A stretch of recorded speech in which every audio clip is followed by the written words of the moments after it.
사랑하는 친구들, 한 주 동안 잘 지냈나요? 오늘은 광야 이야기 네 번째 열재앙, 그 한 가지 의미, 출애굽기 12장에 나오는 이 열재앙의 그 의미들을 함께 살펴보려고 해요. 목사님 기도하고 말씀 시작할게요. 사랑의 주님, 오늘도 주님 앞에 나와 예배하는 이 시간 온전한 마음으로 예배하게 하시고 우리의 마음이 오직 주께로 향하며 또 주께서 주시는 이 말씀들이 우리의 삶의 마음판에 잘 새겨져서 삶의 능력으로 나타나도록 우리를 도우시고 인도하시고 함께하여 주옵소서. 예수님의 이름으로 기도합니다. 아멘. 여러분 혹시 ABC 법칙을 아나요? ABC 법칙, 미국의 법률가이자 또 라디오 진행자였던 찰스 콜슨이라는 사람은 현대인이 바로 이 ABC 법칙을 해법으로 삼고 있다, 이렇게 얘기한 적이 있다고 합니다. 이 ABC 무슨 뜻이냐면요, anything but Christianity. 그러니까는 다시 말하면 기독교만 아니면은 뭐든지 다 좋아, 뭐 이렇게 표현할 수 있을 것 같아요. 사람들이 똑똑해지고 또 부유해지고 넉넉해지고 또 기술이 발달되어지면서 유일신?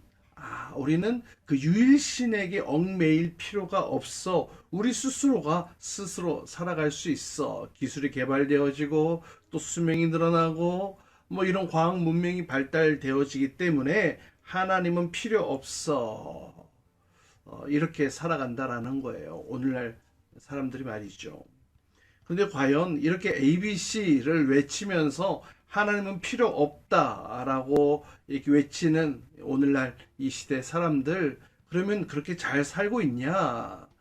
이 ABC를 외친 이후에 1980년대에서 2000년 사이에 조사한 다양한 수치들이 나오고 있는데요. 여러분 17에서 37로 변했다고 해요. 이 ABC를 처음 외친 이후에 17에서 37, 무슨 숫자냐고요? 이 점성술을 믿는 사람이 1980년대에는 17%였는데 이제 2000년대 와서는 37%로 늘었다라는 거죠. 점성술을 믿는 사람이 말이죠. 또 숫자가 있어요. 19에서 29로 바뀌었다고 합니다. 이건 또 뭐냐고요? 환생을 믿는 사람이 19%, 1980년대에는 9%였는데 2000년대 와서는 무려 25%나 되어 이렇게 늘어났다고 해요.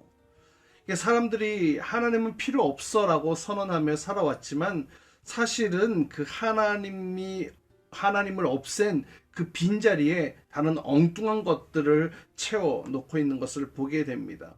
꼭 미신이 아니더라도 돈, 물질, 이런 것들로 하나님의 빈자리를, 하나님을 내보낸 그 빈자리를 채우는 것을 보게 됩니다. 사실 사람들은 이 성경에 나타나고 있는 이 하나님을 버리고 나서 아무것도 안 믿게 된 것이 아니라 사실은 닥치는 대로 내게 유익한 것이라고 생각되면 뭐든지 믿기 시작했다라는 것이 이 통계의 결론이에요.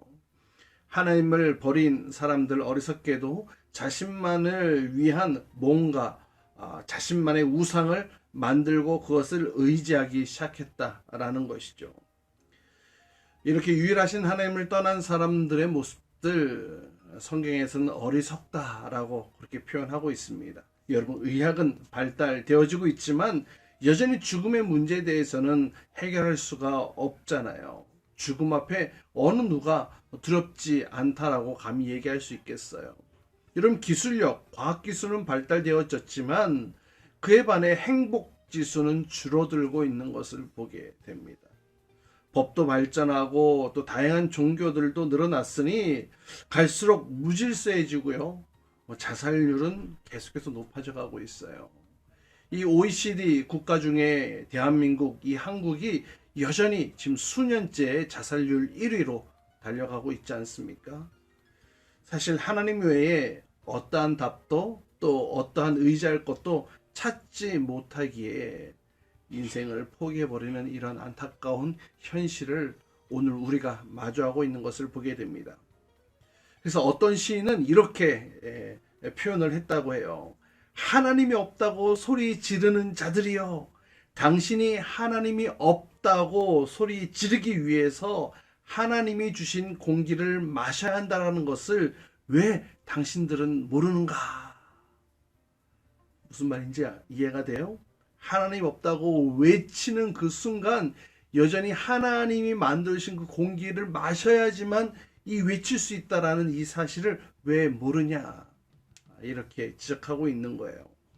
오늘 본문에 등장하고 있는 10가지 재앙 사건, 우상이 난무하는 시대에 하나님께서 유일신임을 다시 한 번 더 알게 해주신 사건인데요. 오늘 본문 말씀 읽고 성경 이야기 이어가도록 할게요. 밤중에 여호와께서 애굽 땅에서 모든 처음 난 것, 곧 왕위에 앉은 바로의 장자로부터 옥에 갇힌 사람의 장자까지와 가축의 처음 난 것을 다 치심해. 그 밤에 바로와 그 모든 신하와 모든 애굽 사람이 일어나고 애굽에 큰 부르짖음이 있었으니 이는 그 나라에 죽임을 당하지 아니한 집이 하나도 없었음이었더라. 밤에 바로가 모세와 아론을 불러서 이르되, 너희와 이스라엘 자손은 일어나 내 백성 가운데에서 떠나 너희의 말대로 가서 여호와를 섬기며 너희가 말한 대로 너희 양과 너희 소도 몰아가고 나를 위하여 축복하라. 애굽 사람들은 말하기를, 우리가 다 죽은 자가 되도다 하고 그 백성을 재촉하여 그 땅에서 속히 내보내려 하므로 그 백성이 발교되지 못한 반죽 담은 그릇을 옷에 싸서 어깨에 매니라. 이스라엘 자손이 모세의 말대로 하여 애굽 사람에게 은금 패물과 의복을 구하매 여호와께서 애굽 사람들에게 이스라엘 백성에게 은혜를 입히게 하사 그들이 구하는 대로 주게 하심으로 그들이 애굽 사람의 물품을 취하였더라. 종종 사람들이 이런 질문을 해요. 왜 하나님이 굳이 10가지 재앙을 그렇게 하나씩 다 그렇게 하면서 시간 질질 끌면서 왜 그렇게 하셨을까요? 그냥 마지막 장자 죽이는 그 재앙, 10번째 재앙만 탁 첫 번째 그거 해버렸으면은 그냥 바로 바로가 단번에 굴복하고 쉽게 출국했을 텐데 왜 하나님은 왜 이 10가지 재앙들을 다 이렇게 하셨을까요? 여러분도 궁금하지 않아요? 왜 하나님께서 10가지 재앙을 다 이렇게 일일이 하나부터 10까지 하셨는지? 여러분, 10가지 재앙은요, 얼마나 빨리 끝나느냐가 중요한 게 아니었어요. 또 얼마나 효율적이고 능률적으로 이것이 마무리되어지는가, 이것이 초점이 아니었습니다. 여러분이 10가지 재앙, 하나님께서 출애굽 과정 가운데 이스라엘 백성들을 통해 애굽에 나타내셨던 이 10가지 재앙에는요, 사실 그 안에 깊은 의미가 담겨져 있는 것을 보게 됩니다. 10가지 재앙의 도구로 사용되어졌던 나일강이 피로 변하는 것, 또 개구리, 또 이, 파리, 독종, 또 우박, 메뚜기, 또 빛과 어둠, 그리고 마지막 장자의 죽음에 이르기까지 사실 이 모든 것들은 당시에 애굽이 숭배했던 우상들과 아주 밀접한 관계를 가지고 있는 것을 역사적인 사건들을 통해 확인할 수가 있어요. 그러니까 이 10가지 재앙 안에는 하나님께서 이 애굽 사람들이 우상으로 섬겼던 자연스럽게 이스라엘 백성들도 물들어서 그 우상들에 대한 존재를 알고 어떤 이들은 또 그 우상들을 절하기도 했겠죠. 어쨌든 이 애굽이 섬겼던 이 우상들이 전부 다 하나님의 통치 안에, 하나님의 다스림 안에 있다라는 것을 보여준 사건이 바로 이 10가지 재앙이거든요. 모든 풍요로움, 부유함, 이 모든 것들의 주관자가 사실 누구인가, 이 생명의 주관자가 바로 누구인가를 분명하게 알게 하시기 위한 하나님의 계획이었고, 또 이스라엘 백성들이 그걸 보고 진짜 하나님이, 우리 여호와 하나님이 진짜 하나님이시구나 라는 사실을 당신의 백성들인 이스라엘 백성들도 깨닫게 하셨고, 또 애굽 사람들로 하여금 이 모든 것들 하나님 아래에 다스림 받고 있구나라는 사실을 애굽 사람에게도 알게 하시기 위한 하나님의 아주 기가 막힌 계획이셨던 거예요.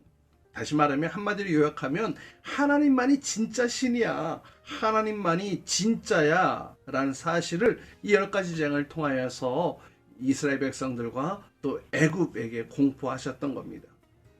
사실 이 애굽은요, 애굽의 왕 바로는요 당시에 최고 강대국 아니겠습니까? 그러니까 모든 것을 누릴 수 있고 모든 것을 가질 수 있었던 인물이 바로 바로 왕이었어요. 그가 마음만 먹으면 못할 게 없었습니다. 하지만 결국 그는 하나님의 주권 앞에 하나님을 대항하게 했지만 하나님의 주권 앞에 결국 굴복할 수밖에 없었던 것이죠. 모든 것을 할 수 있고 모든 것을 가졌고 또 막강한 힘과 권력이 있었지만 그것으로 하나님의 권능, 하나님을 이길 수 없다라는 비참한 현실을 맞이하게 됩니다. 반면에 이 사건이 이스라엘 백성들에게는 어떻게 다가왔을까요? 반대의 의미로 다가왔겠죠. 바로는 이 마지막 장자의 죽음을 통하여서 이 민족의 멸망, 더 이상 대를 이어갈 수 없어 이런 민족의 멸망을 바라보게 되어졌지만 이스라엘 백성들, 진짜 우리의 소망이 누구인가? 바로 우리 여호와 하나님이야. 이 삶의 소망이 누구인가를 알게 되었겠죠.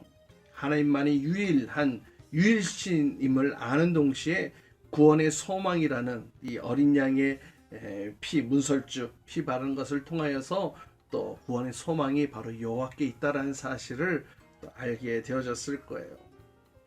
여러분, 요즘 사회 분위기가 그런 것 같아요. 그냥 내가 원하는 대로 할 수 있어. 내가 누리고 싶은 대로 누릴 수 있어. 내가 가지고 싶은 대로 가져야 해.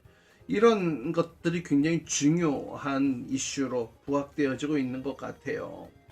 어떻게 보면 가장 옳은 것은 내가 하고 싶은 대로 하는 게 맞는 거야 라는, 여러분 근데 과연 이게 맞는 모습일까요? 여러분 뭐 TV 광고 속에도 뭐 생각대로 하면 다 될 수 있어 라는 이 메시지들이 전달되고 있는 것을 보게 되고요. 또 대중가요 속에서도요, 맘먹은 대로 다 할 수 있어, 맘먹은 대로 해낼 수 있어. 여러분 과연 이것이 정답인가요? 과연 이것이 맞다고 할 수 있을까요? 그러니까 모든 가치 판단의 기준이 바로 내 자신이 되어지는 거예요. 내가 좋으면 좋은 거, 내가 옳으면 옳은 거. 이게 절대적인 기준이 사라지고 내가 기준이 되어지는 이 사회에 나에게 유익이 되면 옳은 거, 나에게 유익이 안 되면 나쁜 거, 이렇게 이 구분을 지어버리고 있는 것을 보게 되어지죠. 이렇게 나를 위한 유익이 최고의 목표가 되어버리니까 뭐 돈, 뭐 물질, 또 지식, 학식, 명예, 권력 이런 것들이 아주 중요하게 되어졌죠. 그런 것들이 뒷받침되어져야 내 마음대로 할 수 있는 거 아니겠어요? 힘도 돈도 권력이 있어야 내 마음대로 할 수 있으니까 그런 것들을 점점 좋아하고 그런 것들을 바라게 되는 것이죠. 애굽 백성들 자기들의 우상을 의존했듯이 이 사람들은 물질, 돈, 뭐 학식, 권력 이런 것들을 의지하고 있는 것들을 보게 됩니다. 돈, 물질, 뭐 학식 뭐 이런 것 자체가 나쁜 것은 아니죠. 하나님께서 허락해 주신 것이니까 말이죠. 그러나 중요한 것은 하나님보다 이것을 더 좋아하느냐, 하나님보다 이것을 더 중요하게 생각하느냐, 하나님보다 이것을 더 높이 생각하느냐, 이것이 죄라는 거예요. 하나님보다 더 돈이 더 소중하다면 분명한 죄예요. 하나님보다 내가 더 똑똑해, 교만의 죄입니다. 하나님 외에 다른 신이 있는 양 믿고 기도하는 것, 하나님을 그런 우상 취급하는 것 역시 잘못된 것이죠. 그러니까 다시 말하면 하나님 외에 더 의지하는 것이 있으면 그것은 다 우상이다라고 성경은 말하고 있습니다. 하나님께서 유일한 창조주 하나님이신데 그보다 더 의지할 것이 있다면, 의지하는 것이 있다면 그 창조주 하나님 앞에 얼마나 무례한 모습일까요? 여러분 이렇게 생각해 보세요.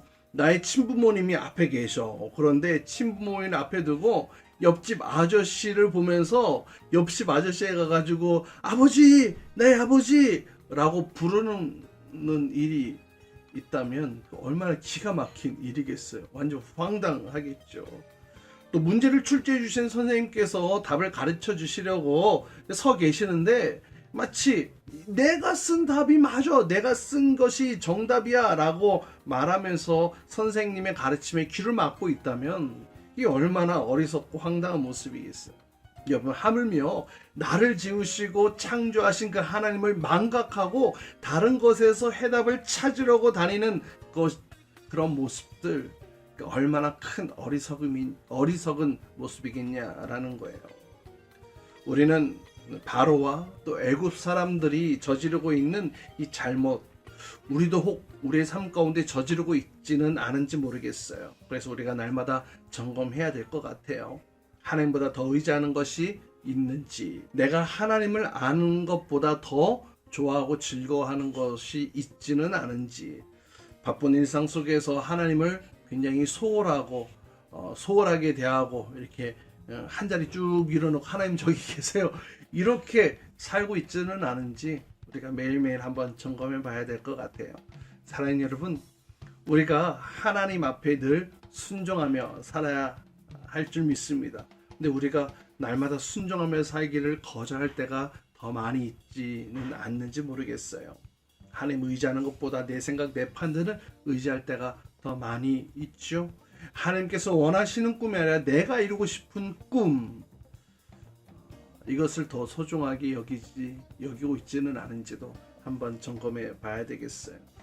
여러분, 우리 하나님은요 창조주 하나님이세요. 저와 여러분을 지으신 모든 것을 아시고 통치하고 다스리시는 하나님이세요. 그 하나님께 소망이 있습니다. 그 하나님께 능력이 있습니다. 그 하나님께 영생의 길이 있음을 믿는 것, 하나님이 진짜 하나님이시고 유일한 신이시고 이 사실을 알고 또 고백하는 모습이 우리에게 있어야 할 줄 믿습니다. 우리의 현재 또 앞으로의 미래, 이것보다 더 중요한 것은요, 나를 이끄시는 분이 누구이신가를 정확하게 아는 것, 분명히 아는 것, 이것이 가장 중요해요. 여러분, 바로의 편에 서서 재앙의 두려움을 맛보는 것이 아니라 하나님 편에 서서 진정한 소망이 무엇인지 알아가는 복된 저와 여러분 될 수 있기를 주님의 이름으로 축복합니다. 사랑의 주님, 오늘도 주의 은혜 가운데 말씀을 또 상고합니다. 하나님, 이 땅, 이 세계, 이 세상이 하나님 없다라고 내 중심대로 살아가고 있는 이 모습 속에 우리는 하나님의 말씀을 부여잡고 살아야 할 줄 믿습니다. 하나님이 나의 창조주 하나님, 나의 유일한 신이시고 내가 세상의 흐름에 풍조에 따라가는 것이 아니라 하나님께서 이끄시는 대로 따라가겠습니다라는 결단과 각오와 또 몸부림이 우리 안에 있기를 또 이 시간 기도하고 소망하고 있사오니, 시간 우리 모든 친구들, 선생님들 그 10년 가운데에 하나님 중심으로 살아가는 복된 주의 백성을 되어지도록 인도하여 주시옵소서. 이제는 우리 주 예수 그리스도의 은혜와 하나님 아버지의 극진하신 사랑과 성령님의 내주교통 역사하심이 하나님을 바로 알고 하나님을 나의 유일한 신으로 믿고 하나님만 의지하며 나아가겠습니다. 세상의 흐름과 세상의 풍조에 나의 마음과 생각과 행동이 휩쓸리는 것이 아니라 오직 주의 말씀에 소망이 있음을 알고 그 하나님을 의지하며 살겠습니다. 다시 한 번 더 믿음의 결단을 하는 우리 모든 친구들과 선생님들 위해 이제로부터 영원토록 함께 하시기를 간절히 축원하옵나이다. 아멘.